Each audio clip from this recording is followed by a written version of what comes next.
everybody. Welcome to another episode of Ace on Music. I'm joined by my producer, Mark, and Sean, as always. So, great show today. Seth, interesting dude. Really like him. So, we talked a little bit at the beginning of the main show about the passing of Ken Hensley. Yeah, just want to give a shout out to that guy. I mean, a lot of people don't know his influences. Like a lot of great musicians came out of his first bands, Toe Fat, and the Gods. I didn't know if you guys knew this, but members of Jethro Tull, Rolling Stones, Greg Lake played with Ken. Really? Yep. King Crimson ELP, and members from the Bee Gees, and drummer for the Motels. Wow. Came out of their first two bands, and of course Lee Kerslake. Yeah. So a lot of people didn't have a. If you think about it, that's a supergroup right there before it even was a supergroup. It's just crazy that those two gentlemen passed away within like 6 weeks of each other. I know, very sad. But I mean, and Ken left behind such a legacy of music. I mean, he wrote some of the biggest hits for Uriah Heep. He wrote some big hits for Blackfoot. Right. I mean, he had a very illustrious career. And here's something you probably didn't know, or maybe you do know. Do you know he played keyboard for Wasp on the Headless Children album in '89? I actually did know that. And do you know who played drums on that album? Maybe. Frankie Vanelli. Oh, that's right. Yeah. That's right. And he also played on Cinderella's Heartbreak Station in the '90s. That I didn't know. Yeah. Interesting. And it's very sad. And there was a couple good tweets from Paul Stanley. Wrote a good tweet, and got to look him up. And King Diamond actually wrote a tweet about. He's a huge Uriah Heep fan. Yeah, he said it was extremely sad to hear that one of my old time heroes has left us. Ken Hensley is an amazing organ keyboardist, a guitar player, vocalist, songwriter. Played with one of many of all-time favorite bands, Uriah Heep, for many years. Rest in peace, King Diamond. Quote, King Diamond. Well, as I heard the news this morning about Ken's passing, and it got me to kind of go into very reflective mode.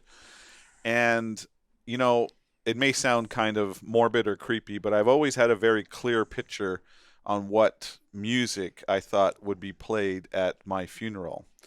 And I'll tell you the story of mine, and then you can tell me what you would think. Like, for me, any regular listeners know about a band called The Residents that I'm a huge fan of. But back a number of years ago, there was an Australian guitar player whose name was Philip Lithman. And Philip went by the stage name of Snakefinger. And mostly because apparently when he would play guitar, his little finger had a habit of kind of flicking around like a snake, so they called him Snakefinger. Anyway, he spent many years living in San Francisco as part of that whole art kind of community there. He played on most of the Residents albums over the years. He was dear friends with the Residents.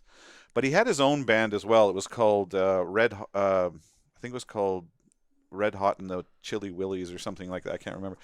Anyway, they're an Australian band. They were on tour in Australia when he came off stage one night and collapsed and died of an undiagnosed heart condition backstage.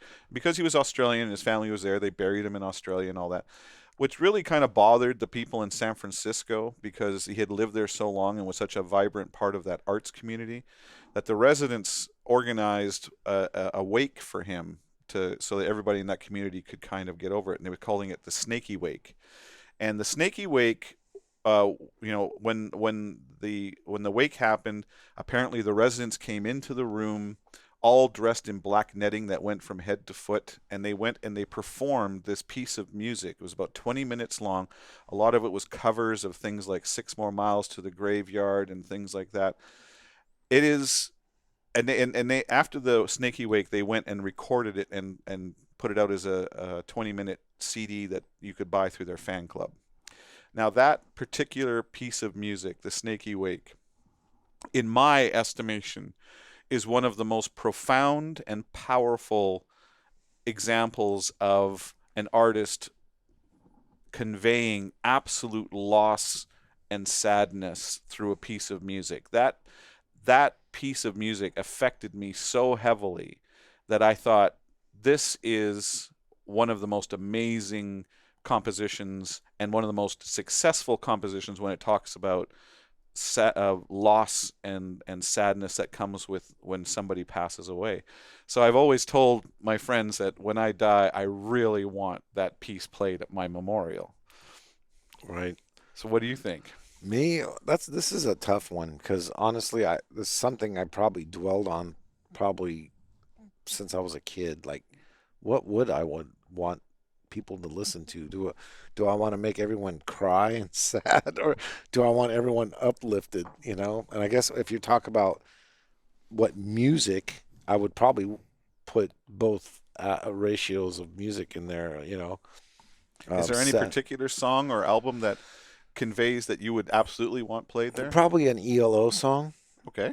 ELO, so the like Bluebird or something. This one was hard for me. I couldn't pinpoint songs, but it would have to be with Queen, ELO, and then I would have to throw a Slayer song in there.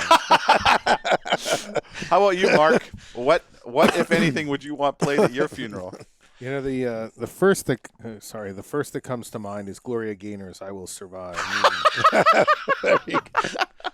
Yeah. Awesome. I think if you were to ask me that question, and my honest gut reaction is that my Lyle Lovett comes to mind first. Really? Maybe it's because he writes songs about him being at his own funeral, such as at my funeral. But his insightfulness into what it means to live, I think, is amazing. But I do think that if I really gave it some thought, I've got a number of friends out there that have written songs that I really have connected with. My singer-songwriter world and I could think of my buddy Jesse Dyan and Jim's Big Ego, Jim Infantino, and Ellis and others that have. I think that I would continue to want to spread the gospel of my music loves. Fair enough. That's a good point. That's a really good point. I spent a lifetime educating people about music. Why would my funeral be any different? Right. Matter of right. fact, Nick Cave, I think, wrote a song about what he would want to hear. Well, that's a whole different topic. I mean, there have been some amazing records written over the years that were rooted in extreme grief and loss. I mean, Nick's latest album is all about the loss of his son. I mean, that's heavy stuff. So or even things that became so popular that I think probably most people don't realize. I mean, Tears in Heaven from Eric Clapton was all about his son that he lost, and that's true, and that sort of thing. So anyway, interesting topic, but I want to thank both Mark and Sean for joining me on this one. That was kind of a trip to the dark side. Right.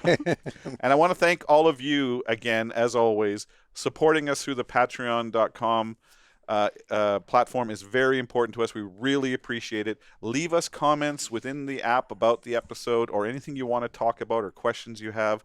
We're here as a resource for you. And if you want to email us, you can always email us at acetalksmusic@gmail.com. In the meantime, thank you so much for participating, and we'll see you next week. Cheers. Cheers.